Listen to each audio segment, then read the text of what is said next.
Diyos ng Digmaang Azura. Kabanata 71, Kompetisyon sa Pangangaso. Sa silangang bahagi ng Sky Martial Continent, mayroong tatlong malalaking imperyo. Nangang Empire, Imperial Wind Empire, at Netherworld Empire.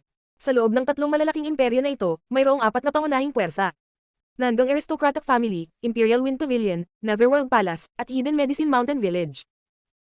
Ang apat na pangunahing puwersang alyansa ay umiiral na sa loob ng ilang daang taon, at bawat tatlong taon ay nagsagawa sila ng hunting competition upang bumuo ng mga mapagkaibigang relasyon. Sa katunayan, sila ay nakikipagkompetensya ng palihim. Sa katunayan, ang hunting competition ay upang manghuli at pumatay ng Demon Beast, at ang bawat puwersa ay maaaring magpadala ng 5 disipulo para lumahok. Gayunpaman, ang mga alagad na lumahok ay dapat nasa pagitan ng mga antas ng Martial Sovereign. Ang dahilan kung bakit nila ginawa ang panuntunang ito dahil sa loob ng tatlong malalaking imperyo ng Demon Beast ay medyo mababa ang ranggo, isang bahagyang mas malakas na tanging sovereign rank na Demon Beast. Bagamat mayroong God rank Demon Beast, ngunit ito ay napakabihirang, kaya para maging mas interesante ang pangangaso, umili sila ng Martial Sovereign level na disipulo. At ang lugar para sa hunting competition na ito ay nasa pagitan ng tatlong malalaking imperyo, isang malaking bundok na tinatawag na Demon Beast Mountain. Katulad ng pangalan nito na Demon Beast Mountain, maraming agresibong Demon Beast sa loob ng bundok, at karaniwang ang Demon Beast level ay sovereign rank. Sa makatuwid, narito ang pinakamagandang lugar para sa kompetisyon sa pangangaso.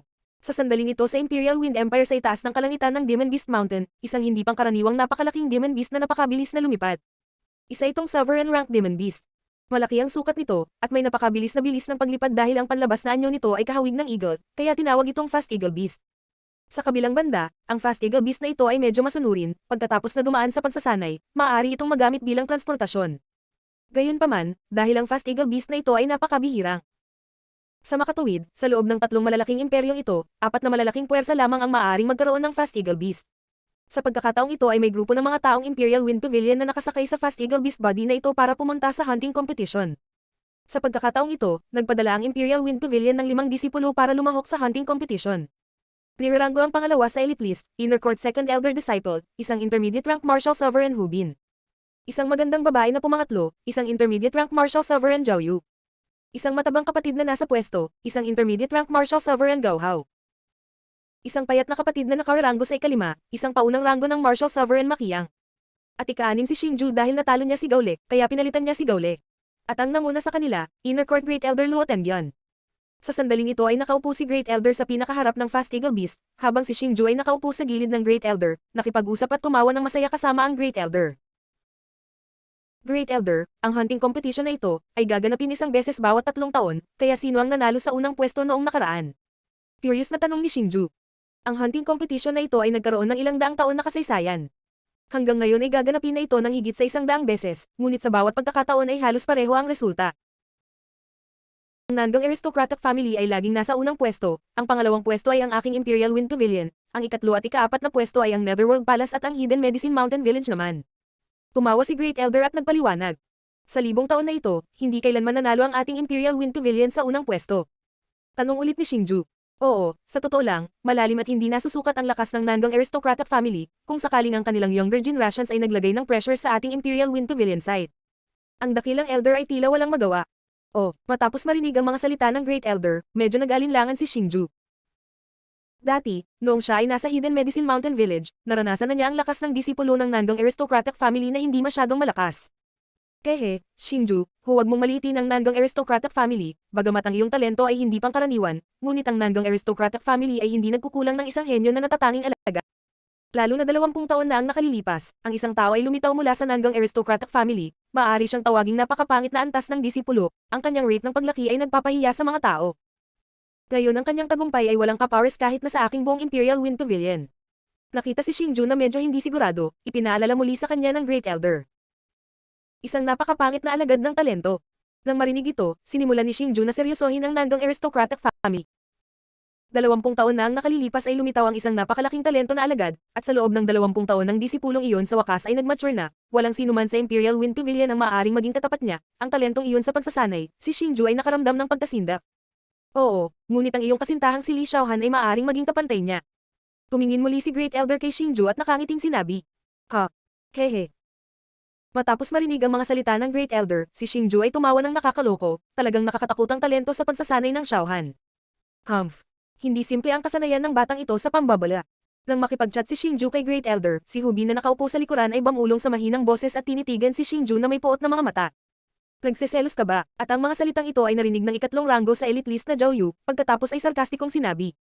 Nakakatawa. Bakit ako nagseselos sa kanya? Sumagot si Hubin na may sama ng loob. Nagseselos dahil sa talento niya na mas mahusay kaysa sa iyo. Diretsahang sinabi ni Zhao Yu ang kanyang kahinaan. Ba, magandang talento. Kaya ko siyang paksin sa 3 galaw. Matapos marinig ang mga salita ni Zhao Yu, labis na hindi nasisiyahang sinabi ni Hubin. Haha. Ngunit bahagyang tumawa si Zhao Yu, pagkatapos ay hindi na nagsalita. Malinaw na malinaw ang kanyang kahulugan na nagyayabang ka lang. Ikaw. Nakita si Zhao Yu na hindi kumbinsido, lalo pang nagalit si Hubin, pagkatapos ay itinikom ang kanyang mga ngipin, hindi na nagsalita. Pagkatapos ng 10 araw na pagmamadali, sa harap ng mga mata ng lahat, sa wakas, isang kamanghamanghang bulubundukin ang lumitaw. Sa pagtingin sa malawak na bulubundukin sa harapan nila, napabuntong hininga din si Xingju. Itong Demon Beast Mountain Range ay ilang beses na mas malaki kumpara sa Netherworld Empire Ancient Mountain Range. Pagkatapos ng ilang oras na paglipad kasama ang Fast Eagle Beast sa loob ng Demon Beast Mountain Range, lumitaw ang isang maliit na lungsod sa paningin ng lahat, at iyon ang patutunguhan ni Xingju at ng isa pa. Bagaman hindi ito isang malaking lungsod, ngunit napakaganda nito, sa gitna ng lungsod ay isang malaking plaza, sa gitna ng plaza ay may pangunahing bulwagan, at may mga maliliit na loft sa paligid ng plaza. Ang mga loft ay nahahati sa 4 na lugar, natural na ipinamahagi ayon sa 4 na malalaking puwersa, at ang napakalaking pader ng lungsod na nakapalibot sa lungsod na ginawa ng isang espesyal na bato. Ang pader ng lungsod ay napakataas, at ang dahilan kung bakit ito ginawa sa ganitong paraan, upang bantayan laban sa Demon Beast Invasion. Matapos umikot ang Fast Eagle Beast ng ilang beses sa itaas ng lungsod, dahan-dahan itong dumaong sa center plaza na iyon.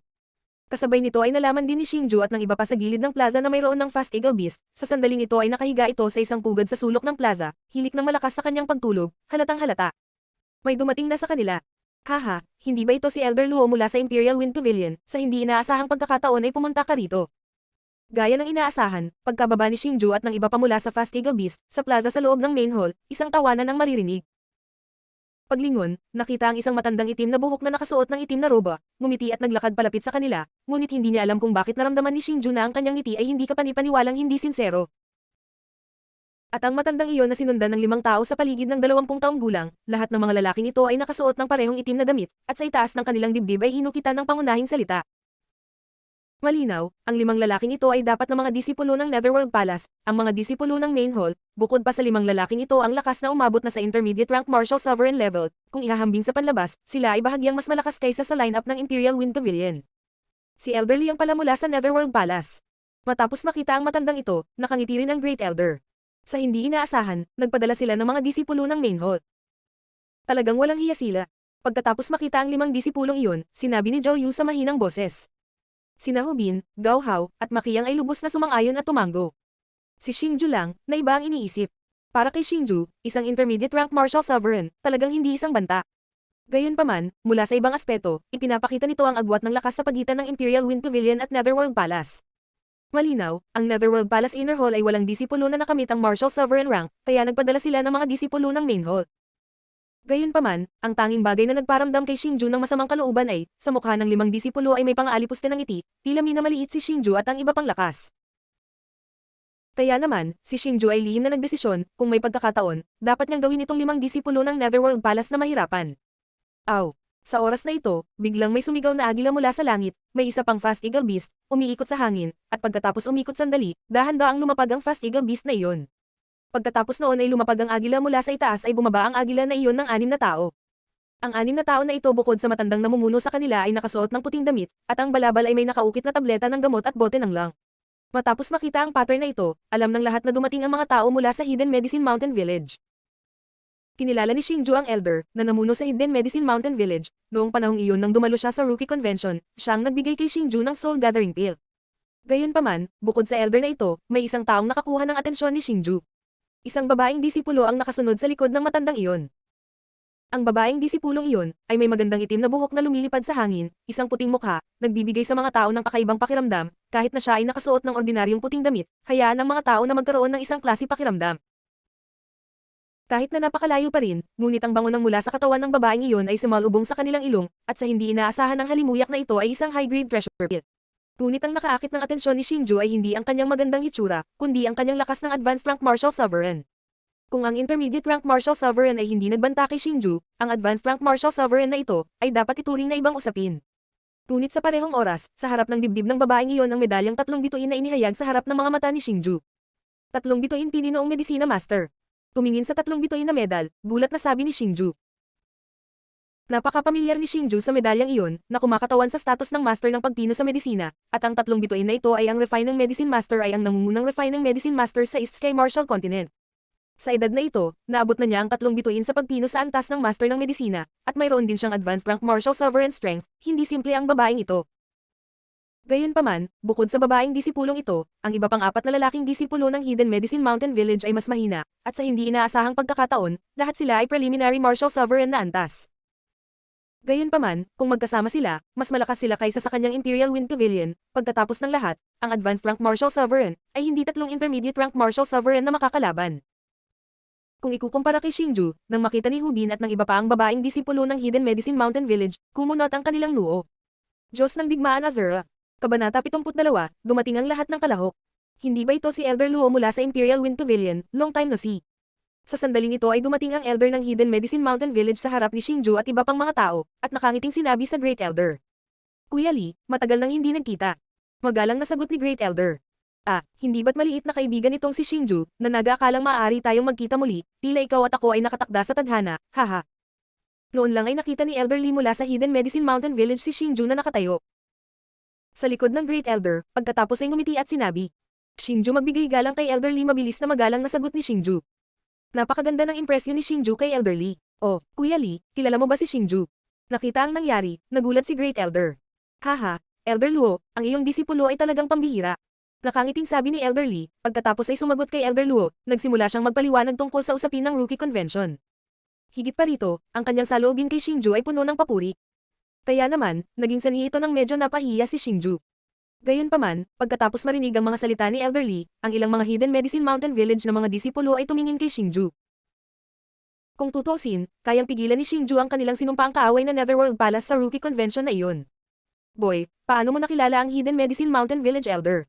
Nakita ang Hidden Medicine Mountain Village Elder na napakakaibigan kay Xingju, sabi ni Hubi na may inggit na mukha. At pagkatapos makipagpalitan ng magalang na pagbati, lahat ay pumasok sa pangunahing bulwagan, patuloy na nag-uusap. At sa panahong ito, si Hidden Medicine Mountain Village Elder ay hindi kailanman nagsalita kay Netherworld Palace Elder, kahit na ang mga disipulo ng magkabilang panig ay may masamang tingin. Malinaw, ang sama ng loob sa pagitan ng dalawang puwersang ito ay napakalalim. Ang mga matatandang henerasyon ay nag-usap tungkol sa mga lumang araw, ang mga nakababatang henerasyon ay nag-chat ng magkasama, kahit na ang mga disipulo ng Hidden Medicine Mountain Village at mga disipulo ng Netherworld Palace sa isang masamang termino, ngunit sila ay napaka-friendly sa mga alagad ng Imperial Wind Pavilion. Pagkatapos ng ilang pag-uusap, alam din ni Xingju, ang magandang babae mula sa Hidden Medicine Mountain Village na ang pangalan ay Wang Yanran. Siya ang Hidden Medicine Mountain Village na pinakanamumukuntinjing disipulo sa isang siyo. Sa pagkakataong ito, pinadalhan siya ng Hidden Medicine Mountain Village ng plano para i-pressure ang Netherworld Palace sa hunting competition na ito. Wang Yanran ang mga tao na napakadali. Sa makatuwid, naging sanhi ito ng ilang mga alagad ng Imperial Wind Pavilion na nag-usap ng may kasiyahan. Gayunpaman, naisip ni Xingju kahit na ang Wang Yanran sa panlabas ay napakadali, ngunit ang totoo ay mahirap mapalapit sa kanya. Kung tutusin, gusto ng isang babae ang sobrang yabang niya, bagamat pilit niyang tinatakpan, ngunit hindi niya ito mababago. Nakikita niya na mula sa ilan pang mga Hidden Medicine Mountain Village na disipulo, bagamat sila ay mula sa parehong panig, gayunpaman, hindi sila malapit, na maraming mga Hidden Medicine Mountain Village na mga disipulo ang tila interesado sa kanyang Imperial Wind Pavilion na si Zhao Yu. Hahaha, so nakarating na lahat. Sa oras na ito, isang nakabubusog na tawa ang umalangaw mula sa labas Jimain Hall. Isang matandang lalaki ang nakasuot ng berdeng damit, dahan-daang pumasok sa pangunahing bulwagan. Hindi na kailangang isipin, siya ay dapat nananggang aristocratic family elder. Matapos pumasok ang matanda sa pangunahing bulwagan, pumasok ang tatlong lalaki at dalawang babae na nakasuot ng berdeng damit. Napatingin sa limang disipulo ng nanggang aristocratic family sa likod ng matanda, halos lahat ng nasa eksena ay nagulat. Tatlong advanced rank martial sovereign, dalawang intermediate rank martial sovereign, at lahat sila ay inner palace disciples. Ito ba ay lakas ng nanggang aristocratic family? Tumingin si Xingju sa limang disipulong iyon, gulat na sabi. Kung makakaharap ni Xingju ang isang advanced rank martial sovereign, pagkatapos ay harapin ang tatlong advanced rank martial sovereign, dapat silang pretuhin ni Xingju ng maingat. Mukhang, nanggang aristocratic family really deserve their reputation. Matapos maingat na suriin ang ilang mga disipulo ng nanggang aristocratic family, muling sinabi ni Xingju sa mahinang boses. Nalaman ni Xingju na itong ilang mga disipulo ng nanggang aristocratic family, bagamat may mukha silang mayabang, gayunpaman, mayroon silang sapat na kwalifikasyon para maging mayabang. Ngunit pagkatapos makitang lumitaw si nanggang aristocratic family elder, Netherworld Palace elder, at Hidden Medicine Mountain Village elder Li, mabilis na malugod na ngumiti. Hindi naglakas loob na pabayaan ang kanyang katayuan. Gayunpaman, sa sandaling ito, nakaupo lang sa kanyang pwesto ang madayang Inner Court Great Elder, ngumiti at nilasap ang matamis na mabangong tsaa. Tumingin sa itsura ni Great Elder, dapat ay may salungat siya sa nanggang aristocratic family elder na iyon. Kung hindi, sa kanyang madaling pag-uugali, imposible para sa kanya na kumilos ng ganito. Tumingin si Xingju sa Great Elder na hindi bumati sa elder na iyon, at palihim na sinabi. Hindi ba ito si Elder Luo? Sa oras na ito, si nanggang aristocratic family elder, ay biglang nakita ang Great Elder, pagkatapos ay tumawa ng masama at lumapit. Narinig kong nagsasanay ka sa pag-iisa sa loob ng 30 taon, bakit ngayon ka pa lumabas, and Inner Court Elder pa? Pagkarating sa harap ng Great Elder, nanggang aristocratic family elder ay pumulupot ang kanyang mga labi at sarkastikong sinabi. Kehe, lumipas ang 30 taon, at ikaw pa rin nanggang aristocratic family palace elder. Bahagyang ngumiti ang dakilang elder at tumugon ng may paghamak. Humph. Maya-maya ay sasali ang matandang ito sa main palace. Ang iyong mga alagad ng Imperial Wind Pavilion ay naging mas mahina kaysa sa susunod na henerasyon. Matapos marinig ang mga salita ng dakilang elder, malamig na bamantong hininga si nanggang aristocratic family elder, pagkatapos ay agad na tumingin kay Xingju at sa iba pa at kinut siyang sinabi. Hindi pa nagsisimula ang hunting competition na ito, paano mo malalaman na ang mga alagad ng Imperial Wind Pavilion natin, mas mahina kaysa sa mga dating disipulo? Tumawa si Great Elder at sumagot. Sa oras na ito, ang Hidden Medicine Mountain Village at Netherworld Palace Elders ay nalaman na may mali sa sitwasyon, at nang walang pag-aalinlangan ay pinigilan nitong dalawang tao ang hindi kasiya siyang paksa.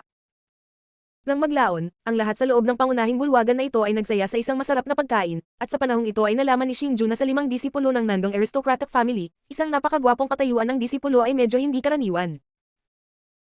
2 disipulo na isang katulad na advanced rank martial sovereign, hindi lamang magalang sa kanya, kahit na medyo natatakot sila, kahit na ang 2 babaeng disipulo ay hinahangaan ay tumingin, halatang mas malakas ang disipulong ito kaysa sa iba pang 4.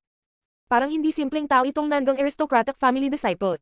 Tumingin sa gwapong lalaking iyon, lihim na sabi ni Xingju. Lalong seryoso ang pakikitungo niya rito. Pagkatapos ng hapunan, ang mga tao ng 4 na malalaking puwersa ay bumalik sa kanilang loft at nagpahinga. Pagkatapos ng lahat, bukas ay ang simula ng hunting competition na gaganapin tuwing 3 taon. Nais ng lahat na mapanatili ang mabuting kagayan.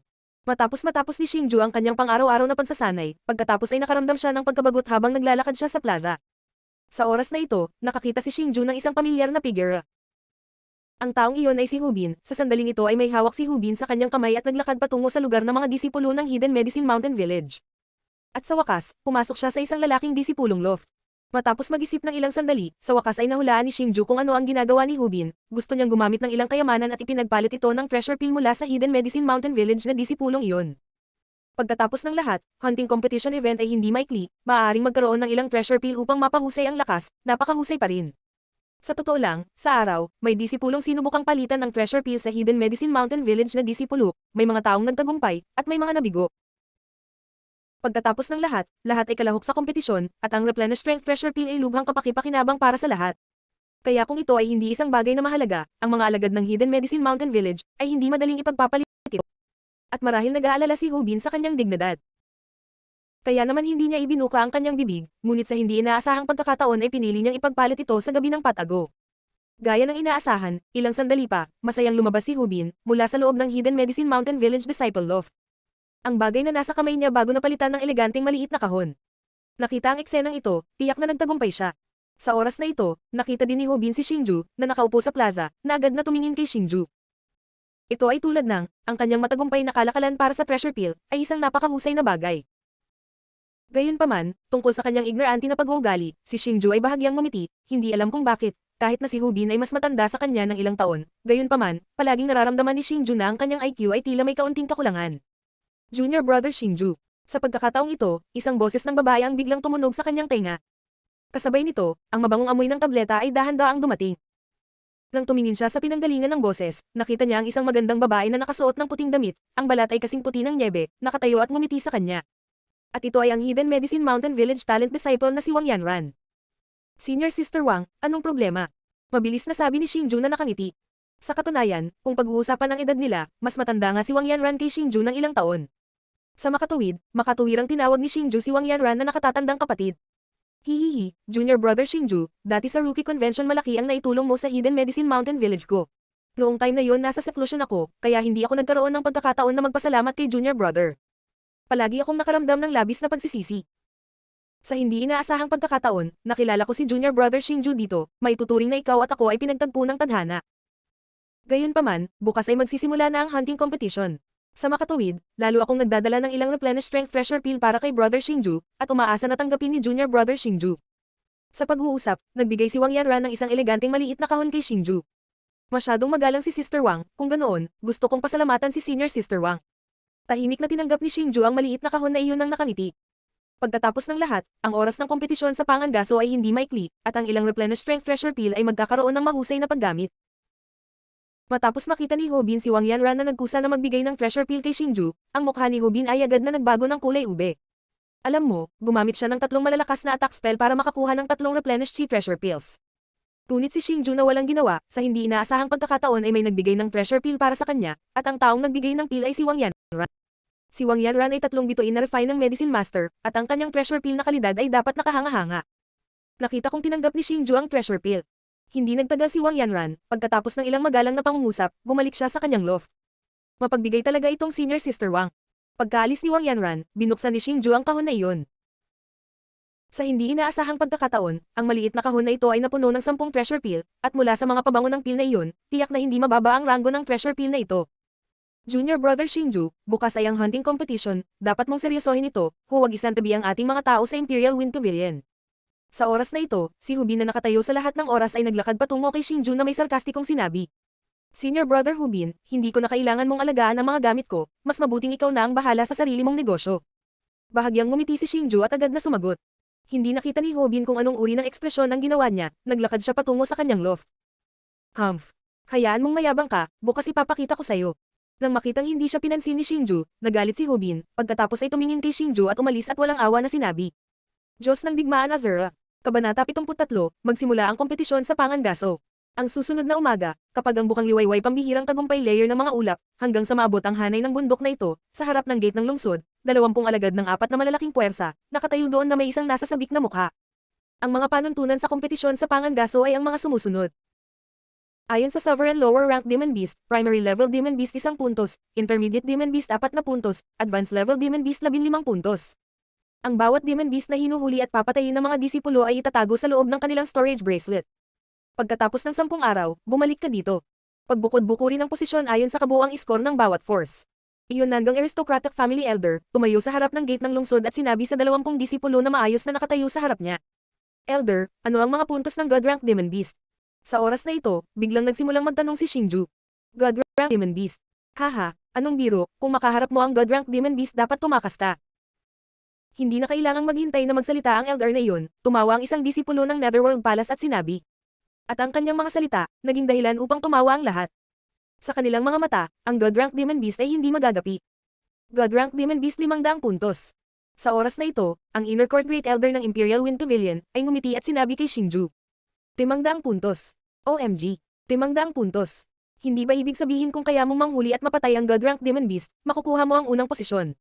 Matapos marinig ang mga salita ng dakilang elder, ang bawat disipulo ay nabigla. Gayunpaman, isipin nito, alam ng bawat tao sa eksena, ang kanilang pag-asa na matagumpay na patayin ang God Rank Demon Beast ay halos 0. Well, may iba pa bang tanong? Sa pagkakataong ito, muling nagtanong si Nanggang Aristocratic Family Elder.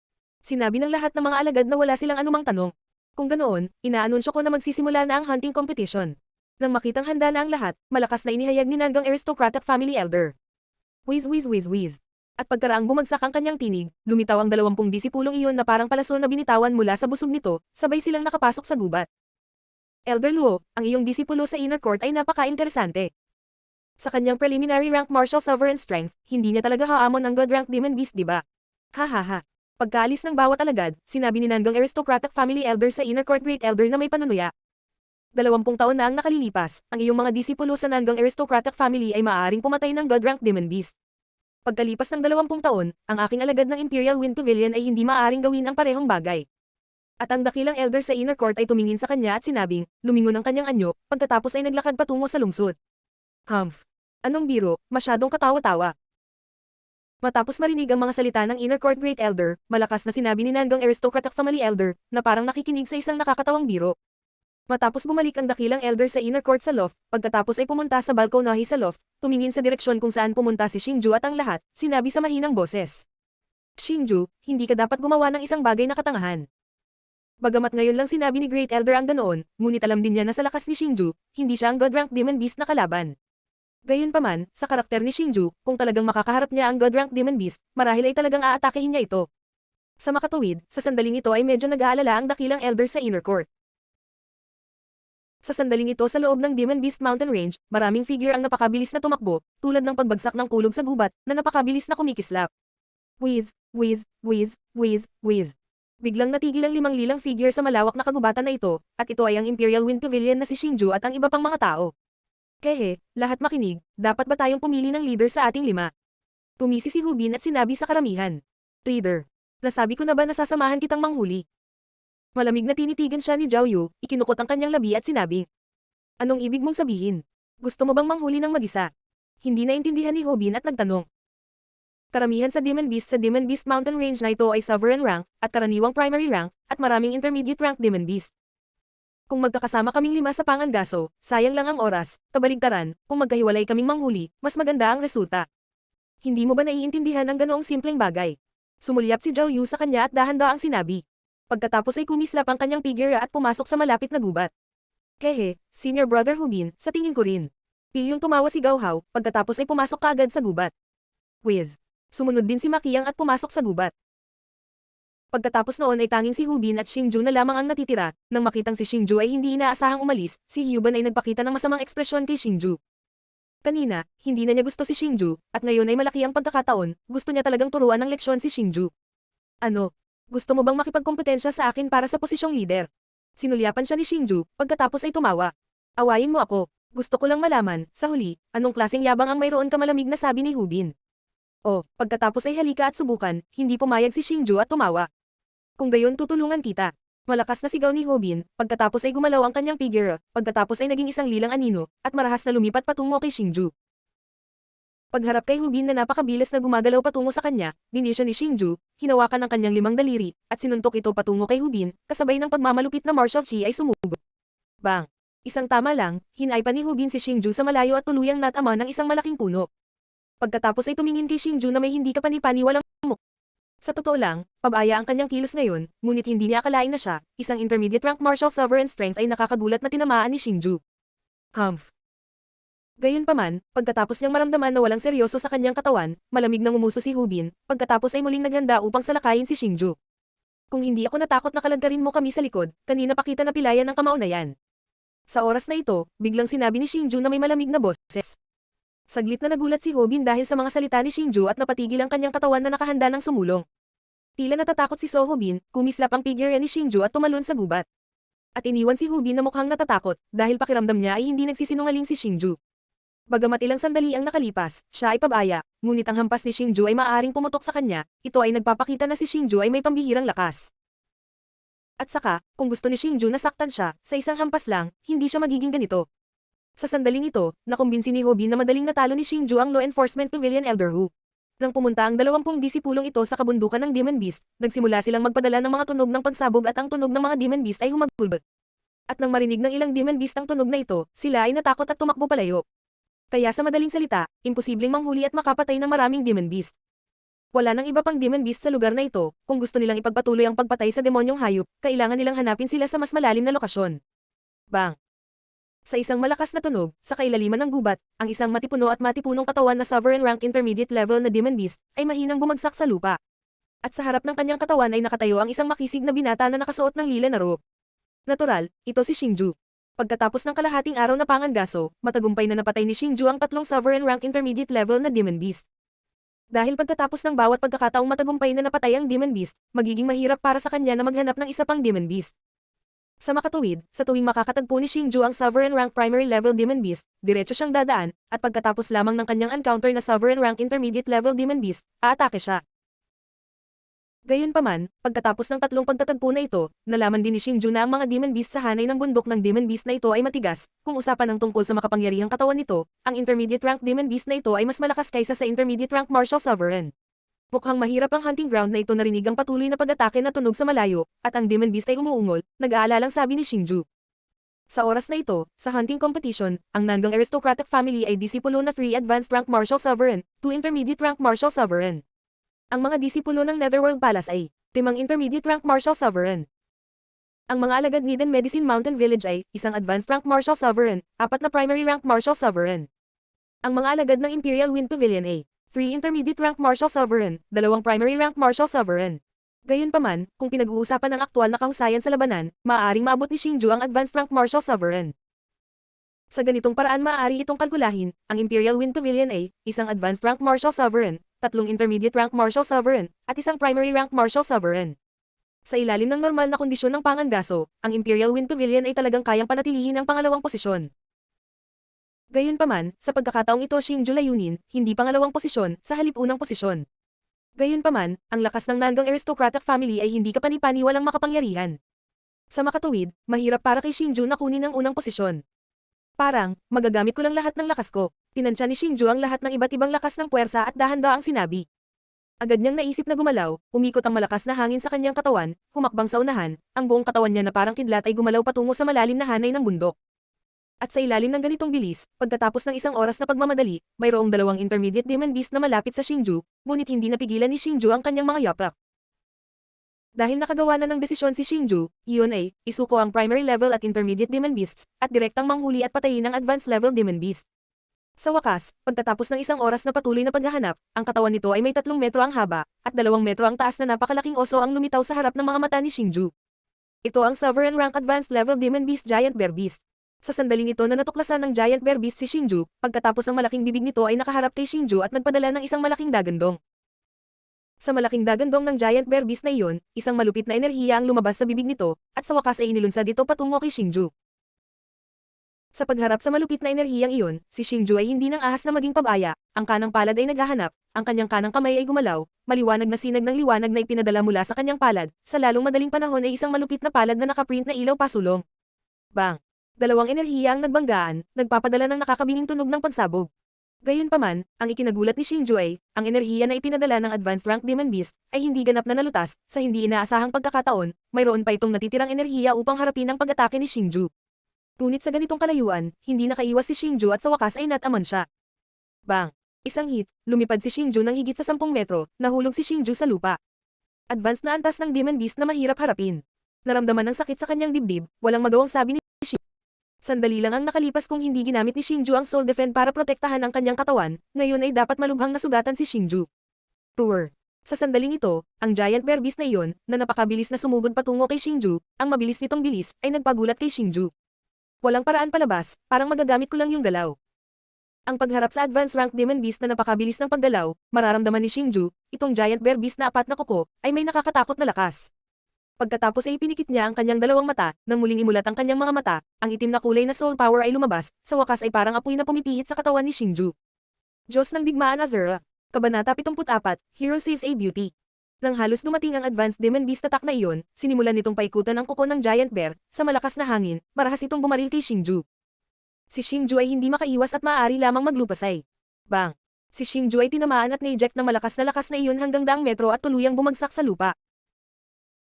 Ngunit pagkatapos bumagsak ang kanyang katawan sa lupa, si Xingju ay unti-unting bumangon, sa ilalim ng proteksyon ng itim na kulay na kaluluwang iyon, sa hindi inaasahang pagkakataon ay hindi nakatanggap ng anumang pinsala si Xingju. Sa katunayan, sa ilalim ng kondisyong ito, si Xingju ay hindi magagapi, ngunit maaari lamang siya sa ganitong kondisyon sa loob ng maikling panahon. Sa oras na ito kung ang itim na kaluluwang ito ay hindi sumipsip sa kanyang katawan, mawawala ang lakas ng soul explosion. Sa makatuwid, sa sandaling ito ay hindi nag-alinlangan si Xingju at naisip na gumalaw, ang pag-ikot ng soul power na hindi kapani-paniwalang mabilis na bumubuhos sa kanyang katawan, pagkatapos ay agad na tumaas ang lakas ni Xingju at sa wakas ay umabot sa intermediate rank martial sovereign level. Roar! Nang makita nito na si Xingju ay hindi inaasahang maayos, ang Giant Bear Beast na iyon ay gumawa ng malakas na dagandong, pagkatapos ay muling lumipat patungo kay Xingju. Ngunit ngayon, nakaharap sa Giant Bear Beast na muling gumalaw patungo sa kanya, si Xingju ay hindi nakaramdam ng takot, ang kanyang kanang palad ay kumapit, ang isang kulay itim na cut soul sword ay lamambat, sa parehong oras, ginamit din ni Xingju ang Storm Wind Technique. Kapag handa na ang lahat, kumislap ang figure ni Xingju at naging itim na anino at lumipat patungo sa Giant Bear Beast na iyon. Puchi! Sa mahinang tunog, dumaan si Xingju sa Giant Bear Beast na iyon, kasabay ng maraming pulang dugo, napakabilis na lumabas mula sa katawan ng Giant Bear Beast na iyon. Bang! Kasabay ng pagbagsak ni Xingju sa lupa, ang Giant Bear Beast na iyon ay malakas ding bumagsak sa lupa. Sa sandaling ito ang walang kapantay na Giant Bear Beast bago ito namatay. Matapos patayin ni Xingju ang Giant Bear Beast, mabilis siyang uminom ng Chi Replenish Treasure Pill sa kanyang bilis. Matapos gamitin ang Soul Explosion, nakatanggap siya ng backlash injury.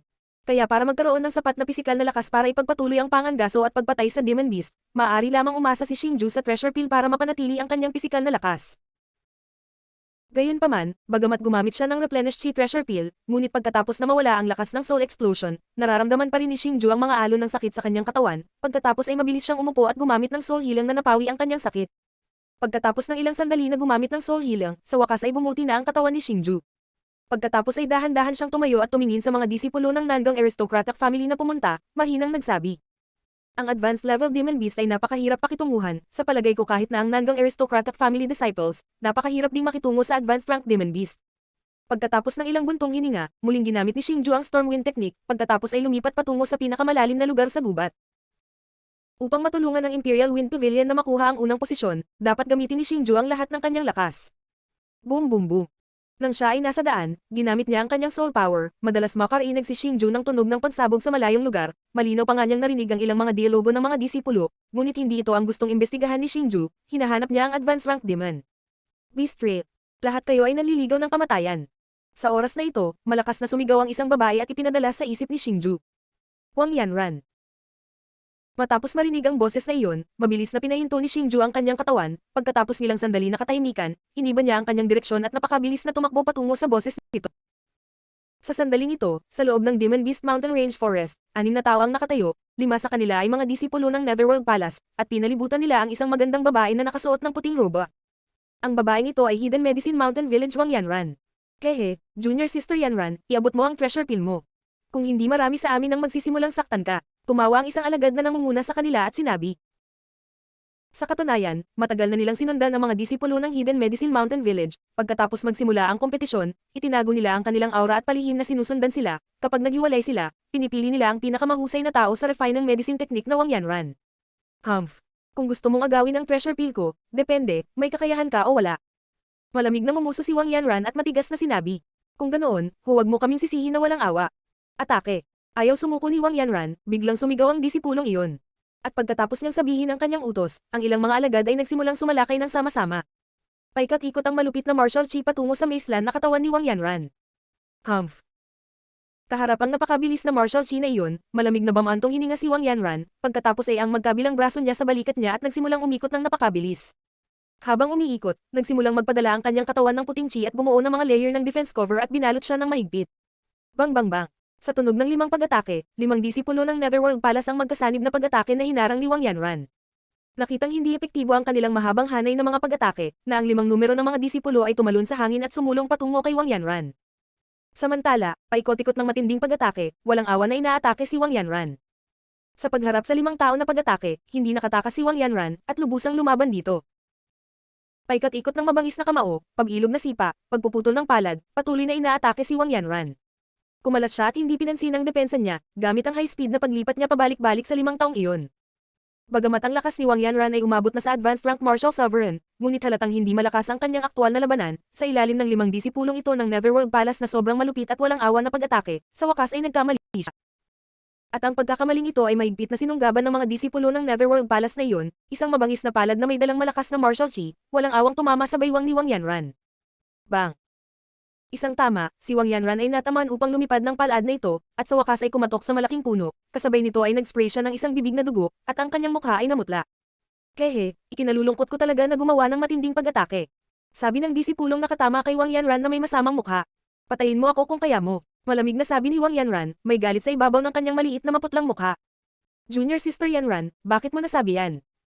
Dahil pinilit mo ito, gagawin ko ito ayon sa inaasahan mo. Nagpapanggap na walang magawa ang lalaking iyon. Pagkatapos ay kumakawi ang kanyang manggas, isang malakas na martial chi na napakabilis na gumalaw patungo kay Wang Yanran. Humph. Sa pagharap sa napakabilis na martial chi na iyon, malamig na humirit si Wang Yanran, pagkatapos ay kumaway ang kanyang manggas, isang malupit na martial chi ang lumipat patungo sa lalaking iyon. Bang!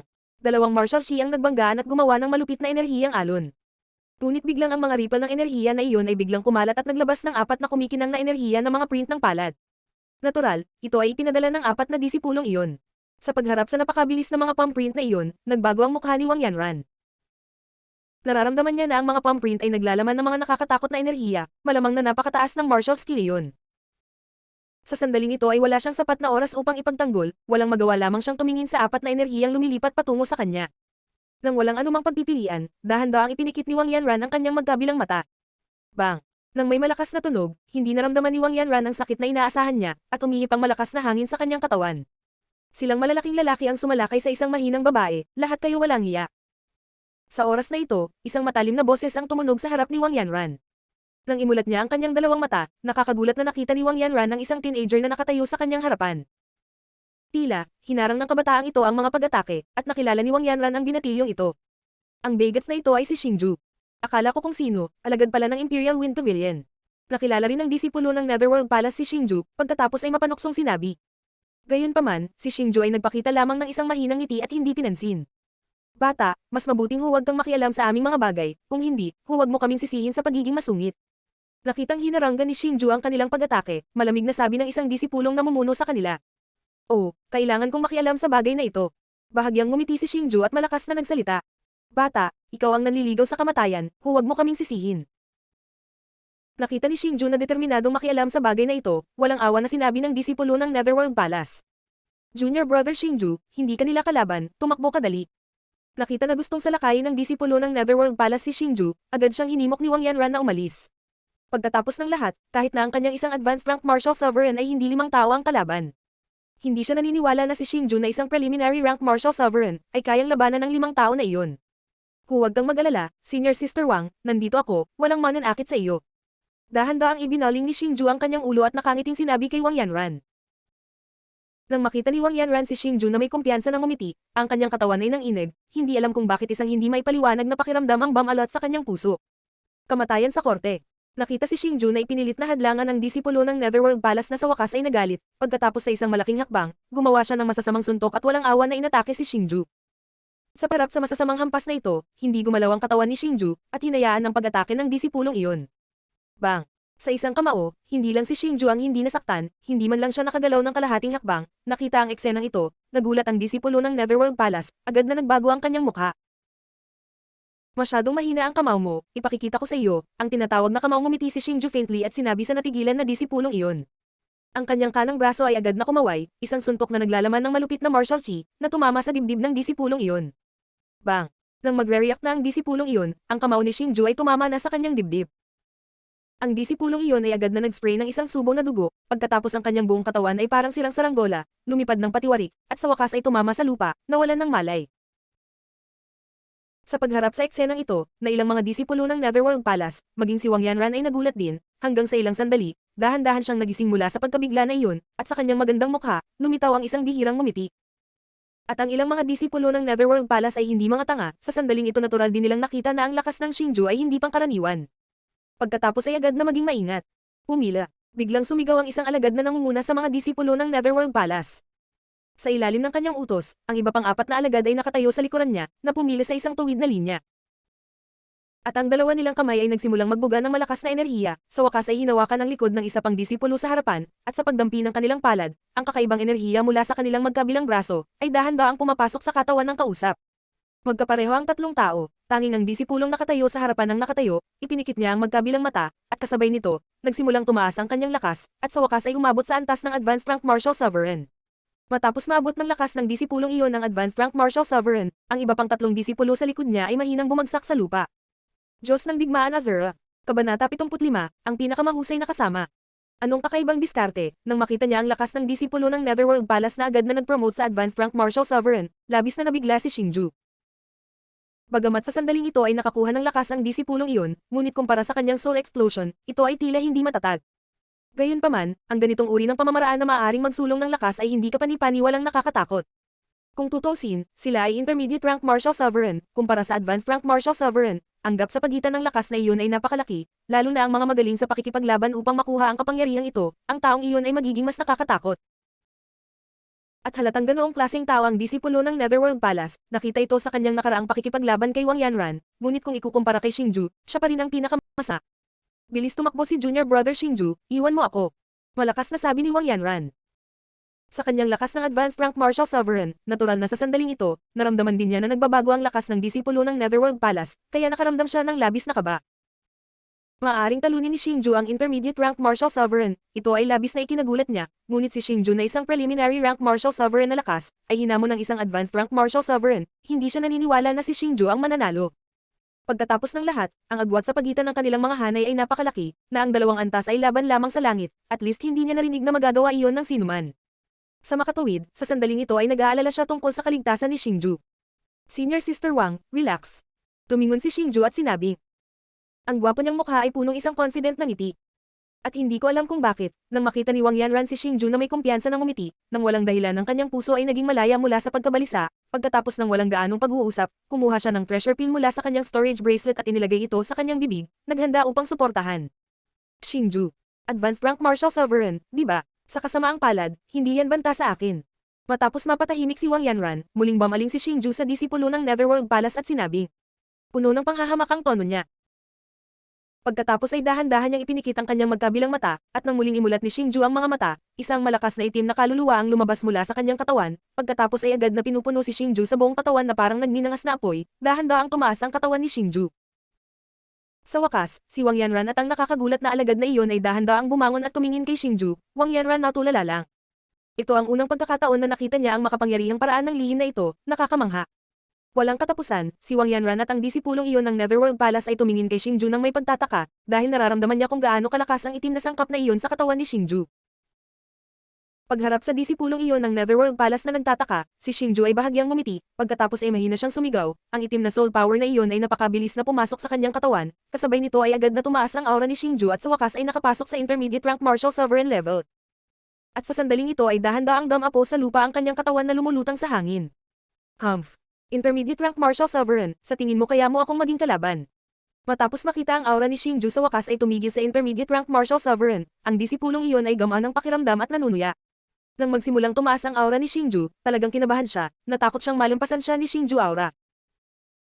At pagkatapos niyang malaman na huminto si Xingju aura sa intermediate rank martial sovereign, gamaan ang pakiramdam niya, dahil hindi niya nararamdaman na ang lakas ni Xingju sa intermediate rank martial sovereign ay kayang talunin siya. Pumunta ka at subukan, bahagyang ngumiti si Xingju at sinabing may paghamak. Kung gayon tutulungan kita. Nakita kong minaliit siya ni Xingju, mas nagalit ang disipulong iyon. Gumalaw ang kanyang anyo, sumugod na parang kulog na pasulong patungo kay Xingju at walang awang sinuntok siya. Pagpahingahin mo ako, sa pagharap sa makapangyarihang suntok na iyon ng disipulo, bahagyang humakbang si Xingju, mahigpit ang pagkakahawak ng kanyang kanang kamao, at agad na inatake ang disipulong iyon. Bang! Magkaharap ang dalawang kamao, napailing ang dalawang tao dahil sa malakas na iyon. Paano ito posible?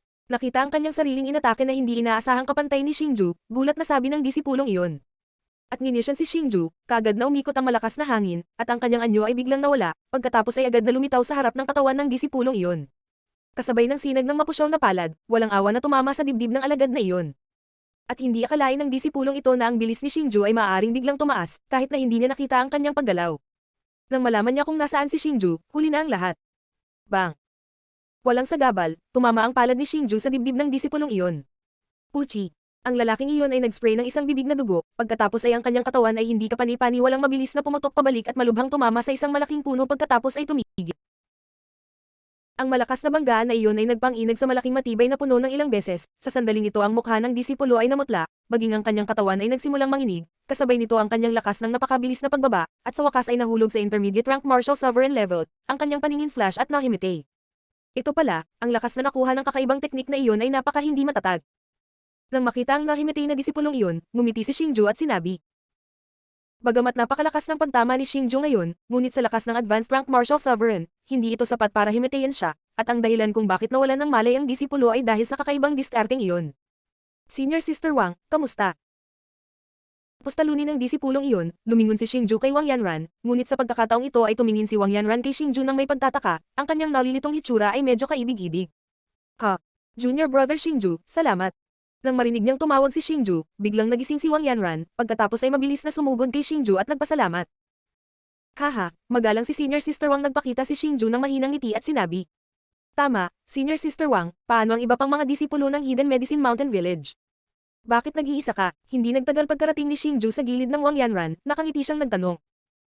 Hindi ba nag-iisa rin si Junior Brother Xingju? Matapos marinig ang mga salita ni Xingju, nagulat si Wang Yanran saglit, nanlumo ang kanyang mukha, pagkatapos na tumahimik sandali, ngumiti siya at sumagot. Ay, hehe. Tumawa din si Xingju. Alam niyang mali ang sinasabi niya.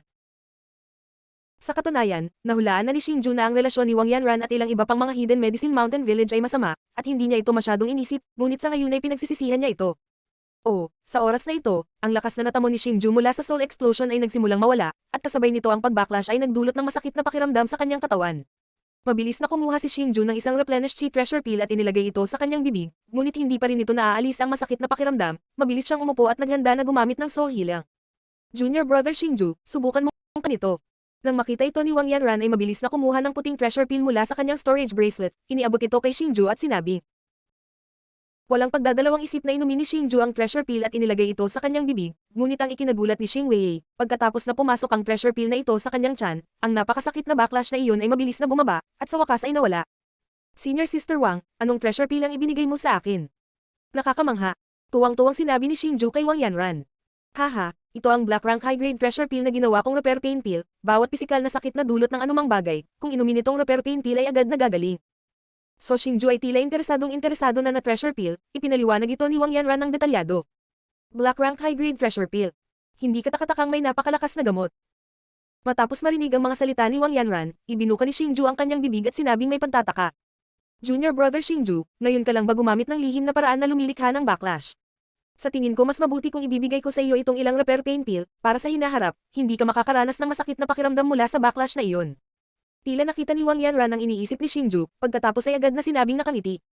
Sa panahon ng talumpati, kumuha siya ng 10 Repair Pain Pill mula sa kanyang storage bracelet at ibinigay ito kay Xingju. Ito. Paano iyon? Ang treasure pill na ito ay napakamahal, hindi ko matatanggap. Mabilis itong tinanggihan ni Xingju, bagamat gusto niyang tanggapin, ngunit ang treasure pill na ito ay Black Rank High Grade, kung tutusin, ito ay isang hindi kapani-paniwalang mahalagang bagay, sa isang hininga ay binigyan niya siya ng 10 tableta, kung magpapatuloy ito, siya ay may utang na malaking pabor. Kung hindi nakialam si Junior Brother Xingju, marahil ang treasure pill sa loob ng storage bracelet na ito, na inagaw na ng mga disipulo ng Netherworld Palace, itong pagbabalik ng pabor, napakaliit lang. Mabilis na sabi ni Wang Yanran. Matapos marinig ang sinabi ni Wang Yanran, medyo nag-alinlangan si Xingju, sa totoo lang sa loob ng kanyang puso ay gustong tanggapin ni Xingju ang treasure pill na ito, pagkatapos ng lahat ng backlash na nilikha ng Soul Explosion, ay nangangailangan ng ilang oras upang gamutin, at ito ay maaantala ang kanyang pagunlad sa pangangaso. Kaya't kung mayroon siyang Repair Pain Pill, magiging mas madali si Xingju sa susunod na pangangaso, ngunit medyo nahihiya si Xingju na tanggapin ito. Senior Sister Wang, bakit hindi mo ako kasamang manghuli? Pagkatapos magnilay-nilay, tumingin si Xingju kay Wang Yanran at nagsabi. Magkasama sa pangangaso. At pagkatapos marinig ni Wang Yanran ang mga salita ni Xingju, nagulat din siya sandali, dahil hindi niya narinig na ang mga disipulo ng dalawang magkaibang puwersa ay maaaring manghuli ng magkasama. Senior Sister Wang, to be honest with you, hanggat ginagamit ko ang secret technique, kaya akong patayin ng advanced rank demon beast, pero totoo nga ang sinabi ni Senior Sister Wang na kung gagamitin ko ang secret technique, maaari itong gumawa ng backlash. Gayunpaman, talagang mapapawi ni Senior Sister Wang Repair Pain Pill ang backlash na iyon. Bilang resulta, ang bilis ko sa pangangaso ay tataas ng husto, bukod pa sa lakas ni Senior Sister Wang Advanced Rank Martial Sovereign, ikaw at ako ay magkasama, ang ating kahusayan sa pangangaso ay hindi kapanipaniwalang mabilis na pagtaas, at ang biktima na nakukuha natin, ay maaaring hatiin ng pantay-pantay, ano sa palagay mo ang Senior Sister Wang? Dahan-dahang sabi ni Xingju. Oo, gaya ng sinabi ni Junior Brother Xingju, na ikaw at ako ay maaaring manghuli ng magkasama. Matapos marinig ang salita ni Xingju, tumahimik si Wang Yanran saglit pagkatapos ay sumagot ng nakangiti.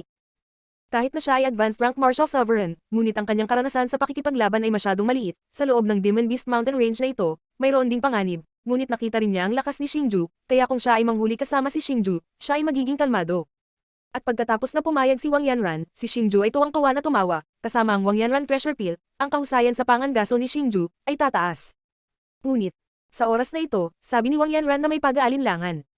Anong problema? Nakita si Wang Yanran na nag-aalinlangan na tumingin, kinakabahang sabi ni Xingju. Natatakot na si Wang Yanran ay nakakaramdam ng panghihinayang. Gayon lang, kung hindi ako nailigtas ni Junior Brother Xingju, baka hindi ko na maipagpatuloy itong hunting competition. Kaya ang pangangaso ay hindi maaaring hatiin sa kalahati. Gusto ko lang ng isang katlo, kung hindi pumayag si Junior Brother Xingju, kailangan ko na lang umatras. Pagkaraan ng ilang sandali, ngumiti si Wang Yanran at sinabi kay Xingju. Sige. Matapos marinig ang mga salita ni Wang Yanran, nagulat si Xingju saglit, pagkatapos ay walang magawang sinabi ng nakangiti. Gayunpaman, sa sandaling ito, tumaas ang impresyon ni Xingju kay Wang Yanran. Nagtutulungan, ngunit nakakatanggap lamang ng 3 mula sa 10 bilang kabayaran, isang tanga lamang sa mundong ito ang gumagawa nito, at halatang hindi ganoong uri ng tao si Wang Yanran, ang dahilan kung bakit niya ginagawa iyon, natural na gusto niyang bayaran si Xingju. Nakitang sumang-ayon si Xingjun, matamis na ngumiti si Wang Yanran, ang kanyang magandang ngiti ay kahit na medyo natarante si Xingju. Sa makatuwid, ginawa ang pinakamahusay na kasosyo sa kompetisyon sa Pangangaso. Kaagad na ang dalawang tao ay hindi na nagtagal pa, pagkatapos ng kaunting paggaling, nagsimula silang lumipat patungo sa Demon Beast Mountain Range na mas malalim na lugar. At ang ikinagulat ni Xingju ay, sa suporta ng Treasure Peel, si Wang Yanran ay bumilis ng hindi bababa sa kanyang bilis, kaya ang kanilang kahusayan sa Pangangaso ay naging medyo nakakatakot. Bahagyang ngumiti si Xingju, inaasahan niya ang susunod na pamamaril.